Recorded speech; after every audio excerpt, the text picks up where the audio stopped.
Hello, welcome to my YouTube channel. അപ്പോൾ ഇന്നത്തെ video എന്ന് പറയുന്നത് നമ്മുടെ സ്റ്റീഫൻ ചേട്ടൻ നീതി ചേച്ചീൻ്റെയും പുതിയ വീടിൻ്റെ ഹോം ടൂറാണ്. നമ്മൾ ഓൾറെഡി ഈ വീട് പണിതുകൊണ്ടിരിക്കുന്ന സമയത്ത് ഇവിടെ വന്നിട്ട് ഒരു ചെറിയ വീഡിയോ ചെയ്തിട്ടുണ്ടായിരുന്നു. അപ്പോൾ അന്ന് ഞാൻ പറഞ്ഞിരുന്നു വീഡിയോ പണിയൊക്കെ കഴിഞ്ഞതിന് ശേഷം നമ്മളൊരു ഹോം ടൂർ ചെയ്യുമെന്ന്. അപ്പം നമുക്ക് സ്റ്റാർട്ട് ചെയ്താലോ?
ഓക്കേ,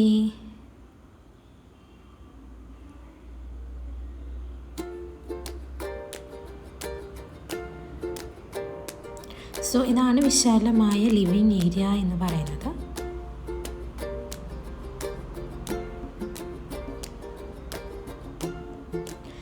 എനിക്കിവിടെ ഏറ്റവും അട്രാക്റ്റീവായിട്ട് തോന്നിയത് അവിടുത്തെ വാൾപേപ്പറാണ്. ആക്ച്വലി ഒരു സ്പോർട്സ് തീമാണ് കൊടുത്തിരിക്കുന്നത്. എല്ലാ തരം സ്പോർട്സ് ഐറ്റംസും ഉണ്ട് കേട്ടോ. ക്രിക്കറ്റുണ്ട്, വോളിബോളുണ്ട്, ബാസ്ക്കറ്റ് ബോളുണ്ട്. അങ്ങനത്തെ ഒരു തീമാണ് വാൾപേപ്പറിന് കൊടുത്തിരിക്കുന്നത്. അവിടെ നിന്ന് നമ്മൾ ഫസ്റ്റ് ഫ്ലോറിലേക്ക് വരുമ്പോൾ അവിടെ 2 ബെഡ്റൂം, അതുപോലെ തന്നെ ഒരു ഡൈനിങ് ഏരിയ ആൻഡ് ഒരു ഓപ്പൺ കിച്ചൺ ഇങ്ങനെയാണുള്ളത്. ഞാൻ നോക്കുമ്പോൾ ആൻറ്റി അവിടെ ഇങ്ങനെ ഇരിക്കുന്നുണ്ട്. അപ്പോൾ ഞാൻ ചുമ്മാ ആൻറ്റീനോട് കുശലാന്വേഷണമൊക്കെ നടത്തി. ഈ ഡൈനിങ് ഏരിയയിലെ ഏറ്റവും വലിയ അട്രാക്റ്റീവ് എന്ന് പറയുന്നത് അവിടുത്തെ അക്വേറിയം തന്നെയാണ്. നല്ല ബ്യൂട്ടിഫുള്ളായിട്ടത് സെറ്റ് ചെയ്തിട്ടുണ്ട്. എല്ലാം തന്നെ നാച്ചുറൽ പ്ലാന്റ്സ് ആണ് അതിന് വേണ്ടിയിട്ട് യൂസ് ചെയ്തിട്ടുള്ളത്.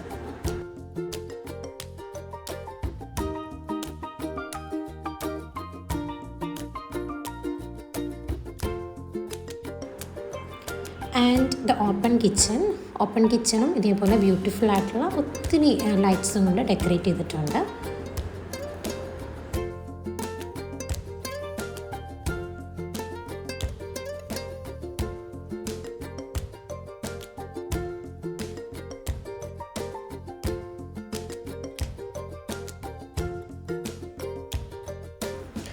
ഇവിടുത്തെ എനിക്ക് ഏറ്റവും ഇഷ്ടപ്പെട്ടൊരു കാര്യം എന്ന് വെച്ച് കഴിഞ്ഞാൽ ഇവിടെ വേസ്റ്റ് ഡീഗ്രേഡ് ചെയ്യാനായിട്ട് നമുക്ക് പ്രത്യേക ഏരിയ ഉണ്ട് എന്നുള്ളതാണ്. ഇതാണ് ആ ഒരു സെറ്റപ്പ് എന്ന് പറയുന്നത്. അതായത് ആക്ച്വലി ഇവിടെ നമ്മുടെ നോർമൽ സിങ്ക് അതിൻ്റെ കൂടെ തന്നെ ഒരു കുഞ്ഞു പോർഷനായിട്ടാണ് ഇത് വരുന്നത്. അപ്പം ഇതിലേക്ക് നമ്മൾ എന്ത് ചെയ്യുന്നു, വേസ്റ്റ് നമുക്കിതിലേക്ക് ഡംപ് ചെയ്യാം. ഞാൻ ജസ്റ്റ് ഒന്ന് കാണിച്ചു തരാം. ബട്ട് ഇതിൻ്റെ ആക്ച്വൽ ഓപ്പറേറ്റിംഗ് പ്രൊസീജിയർ എനിക്ക് കറക്റ്റായിട്ട് അറിയില്ല, എങ്കിലും ഞാൻ ജസ്റ്റ് ഒന്ന് ശ്രമിക്കാം. ഓക്കെ, സോ ഇതാണ് നമ്മുടെ സാധാരണ സിങ്കിലൊക്കെ ഉള്ളതുപോലെ സെൻറ്ററിൽ ഇതിനൊരു ഹോൾ ഉണ്ടാകും. അവിടേക്ക് നമ്മൾ വേസ്റ്റ് ഇതുപോലെ ഫില്ല് ചെയ്യണം. ബട്ട് നമ്മൾ വെറുതെ ഫില്ല് ചെയ്താൽ പോരാ, വെള്ളം തുറന്നു വിട്ടതിന് ശേഷം തന്നെയാണ് ഫില്ല് ചെയ്യേണ്ടത് കേട്ടോ. ഞാൻ കാണിക്കാം. സോ ഇതിന് താഴെയാണ് അതിൻ്റെ സ്വിച്ച് കൊടുത്തിരിക്കുന്നത്. സോ അതുകൊണ്ട് തന്നെ നീതു ചേച്ചി വന്ന് ഹെൽപ്പ് ചെയ്തു. ഞങ്ങൾ കുറച്ച് നേരോട് കഴിഞ്ഞിട്ടാണ് ഈ വീഡിയോ എടുത്തത്. അതിന് കാരണം എന്താണെന്ന് വെച്ചാൽ ഞങ്ങളെല്ലാം ഫുഡ് കഴിച്ചിട്ട് അതിൻ്റെ വേസ്റ്റും കൂടി ആയിട്ട് ഒരുമിച്ച് നമുക്ക് അത് ക്ലിയർ ചെയ്യാമെന്ന് വിചാരിച്ചു. അപ്പം ഇതേപോലെ നമ്മളുടെ ആ സിങ്കിനോട് അറ്റാച്ച്ഡ് തന്നെയാണ് ഞാൻ പറഞ്ഞിരുന്നു. അപ്പം ഇതിലെ ആ ഒരു കുഞ്ഞു ഹോളിലേക്ക് നമ്മളിത് കംപ്ലീറ്റ് ആയിട്ട് അതിനെ ഡംപ് ചെയ്യാണ് ചെയ്യുന്നത്. അതിൻ്റെ ഉള്ളിൽ മിക്സീൻ്റെ ഒക്കെ ജാറുള്ള പോലത്തെ ബ്ലേഡ് ഉണ്ടാകും. ഈ ബ്ലേഡ് കംപ്ലീറ്റ് ആയിട്ട് തന്നെ അരച്ച് നമ്മൾ വാട്ടറി ഫോമായിട്ടാണ് അതിന് ഡിസ്പോസ് ചെയ്യുന്നത്. സോ ഇങ്ങനെ നമുക്ക് ഇത്രയും വേസ്റ്റും ഉണ്ടായിരുന്നു. അത് കംപ്ലീറ്റ് ആയിട്ട് നമുക്ക് ഒരു വളരെ കുറഞ്ഞ സമയം കൊണ്ട് തന്നെ ഡിസ്പോസ് ചെയ്യാൻ കഴിഞ്ഞു എന്നുള്ളതാണ് ഇതിൻ്റെ ഒരു ഏറ്റവും വലിയൊരു അഡ്വാൻറ്റേജ് എന്ന് പറയുന്നത്. എനിക്ക് തോന്നുന്നു MRP ഇതിന് ഏകദേശം ഒരു 27,000 രൂപയൊക്കെ ആയിരുന്നു ഇത് സെറ്റ് ചെയ്യാനായിട്ടുണ്ടെന്നാണ് പറഞ്ഞത്. ഇതാണ് അതിൻ്റെ മെഷീൻ കേട്ടോ.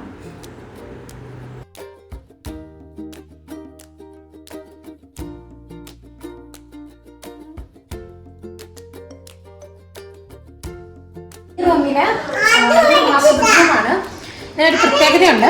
ഇതെനിക്കൊന്നും ഇപ്പോൾ ഓൾമോസ്റ്റ് എല്ലാ വീടുകളിലും ചെയ്യുന്നൊരു കാര്യമാണ്. അതായത് ഹിഡൻ ആയിട്ടുള്ള ടോയ്ലറ്റ്.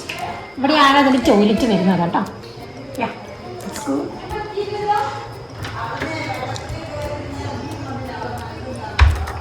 അത് നല്ലൊരു ഐഡിയ ആണ് അല്ലേ സാവിയോ? ഏതാ എടുക്കണ്ടേ സാവിയോ? എല്ലാം എന്നെടുത്ത് പോകത്തില്ല.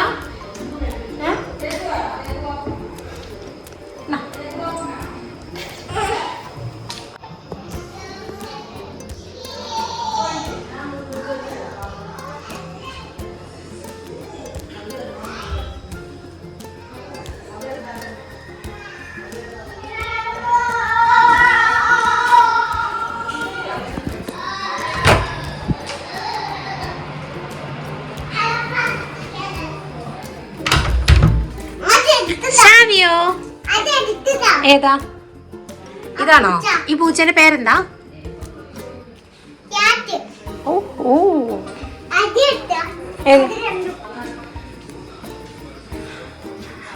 ദിസ് വൺ പോരെ? ഓ മൈ ഗോഡ്, ഇതെല്ലാം കൊണ്ട് നീ എങ്ങോട്ട് പോവാ സാവിയോ? കിഡ്സ് റൂമിലേക്കോ? Okay, bye by.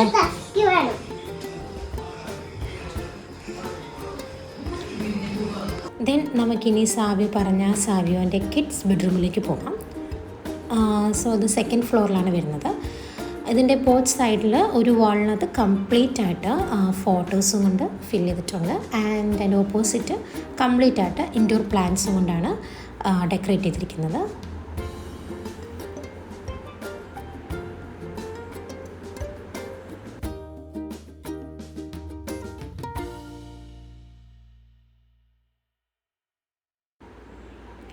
Kids bedroom കൂടുതലായിട്ടും കുട്ടികളെ അട്രാക്റ്റ് ചെയ്യാൻ വേണ്ടിയിട്ടാണല്ലോ. അപ്പോൾ അതുകൊണ്ട് തന്നെ അതിനുള്ള എല്ലാ തരത്തിലുള്ള അട്രാക്റ്റീവ് പിക്ചേഴ്സും അതേപോലെ തന്നെ വാൾപേപ്പേഴ്സും കൊണ്ടൊക്കെ സെറ്റ് ചെയ്തിട്ടുണ്ട്.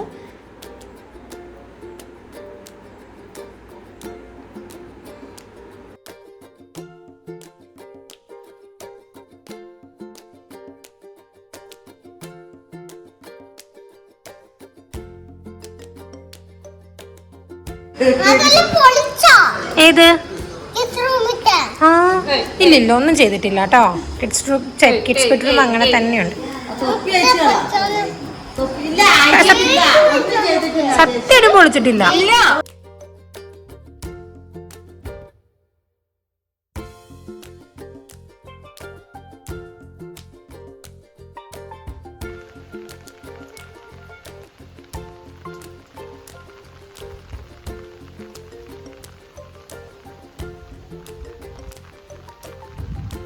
ഓക്കെ, നൈറ്റിലൊക്കെ ഇവിടെ വന്നിരിക്കാനൊക്കെ നല്ല സുഖമാണ്. നൈറ്റിൽ മാത്രമല്ല ഡേയിലായാലും നമുക്കിവിടെ വന്നിരിക്കാൻ നല്ല സുഖമാണ് കേട്ടോ. ഇതാണ് വീടിൻ്റെ മുകൾ വശം എന്ന് പറയുന്നത്. ഇവിടെ ഒരു സ്വിമ്മിംഗ് പൂളുണ്ട്, പിന്നെ മുകളിൽ കണ്ടോ മുന്തിരി ആണ് നട്ടേക്കുന്നത് കേട്ടോ. ഇത് നല്ലൊരു വൈബാണ് ഇവിടെ വന്നിരിക്കുന്നത്. പിന്നെ അതുപോലെ തന്നെ ആ ഭാഗത്തൊക്കെയായിട്ട് കുറേ ഫ്രൂട്ട്സും നട്ടിട്ടുണ്ട്. ഞാൻ കാണിച്ചു തരാം എന്തൊക്കെ ഫ്രൂട്ട്സാണ് ഉള്ളത്. എന്നാലും എൻ്റെ കോലം കണ്ട് ഞെട്ടുണ്ട്. ഞാൻ രാവിലെ എഴുന്നേറ്റുള്ള കോലമാണ്. ഇത് ഡ്രാഗൺ ഫ്രൂട്ട്സ് ഒക്കെ ഉണ്ട്.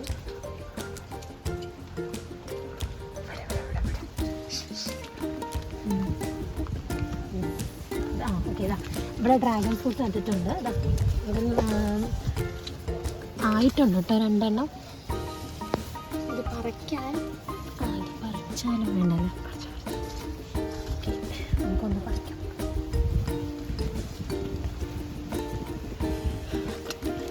ഞാൻ ആദ്യമായിട്ടാണ് ഡ്രാഗൺ ഫ്രൂട്ട് ഇങ്ങനെ പറിച്ചെടുക്കുന്നത് കേട്ടോ, ഡയറക്റ്റ്. യെസ്, ഇതിൻ്റെ ഒന്ന് ഓൾറെഡി ഞങ്ങൾ കഴിച്ചിട്ടുണ്ടായിരുന്നു. അത്യാവശ്യം നല്ല മധുരമുണ്ട് കേട്ടോ. ഒത്തിരി സ്വീറ്റ് അല്ല, എന്നാലും നമുക്ക് ഇഷ്ടപ്പെടുന്ന രീതിയിലുള്ള ഒരു നല്ല ഡ്രാഗൺ ഫ്രൂട്ടാണ്. നല്ല മധുരമുള്ള ഡ്രാഗൺ ഫ്രൂട്ടാണ് കേട്ടോ. പിന്നെ അതല്ലാതെ ഇവിടെ കുറേ ചെടികൾ പിന്നെ വേറെ നട്ടിട്ടുണ്ട്. ഇതിപ്പോൾ ഫ്രൂട്ട്സ് ഉണ്ട്. അതല്ലാതെ കുറേ ഇലച്ചെടികളുണ്ട്.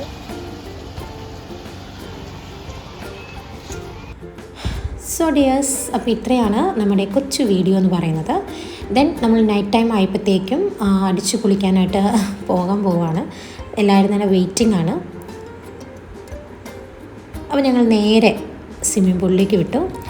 നമ്മൾ ഈ കസിൻസ് എല്ലാം കൂടെ ഈ വെക്കേഷൻസൊക്കെ ഒരുമിച്ചാകുമ്പോൾ നമ്മൾ ഭയങ്കര ഹാപ്പി ആയിരിക്കും കേട്ടോ. കാരണം ഞങ്ങൾ ആ ഒരു ടൈം നമ്മുടെ ഏറ്റവും വലിയ ലേഷർ ടൈമാണ്. അതിന് മാക്സിമം ഞങ്ങൾ അടിച്ചു പൊളിക്കാനായിട്ട് ശ്രമിക്കാറുണ്ട്. അപ്പോൾ ഇത്തവണ എന്തായാലും ഞങ്ങളുടെ എല്ലാവരുടെയും വെക്കേഷൻ ടൈം ഒരുമിച്ച് വന്നതുകൊണ്ട് ഞങ്ങൾക്ക് എല്ലാവർക്കും കുറച്ച് അധികം നേരം ഒരുമിച്ച് സ്പെൻഡ് ചെയ്യാനായിട്ട് പറ്റി എന്നുള്ളതാണ്. നല്ല മഴയുണ്ടായിരുന്നു കേട്ടോ, പക്ഷെ ഞങ്ങളതൊന്നും വകവെച്ചില്ല. മാക്സിമം എൻജോയ് ചെയ്യാൻ പറ്റിയ അത്രത്തോളം ഞങ്ങൾ എൻജോയ് ചെയ്യുക തന്നെ ചെയ്തിട്ടോ.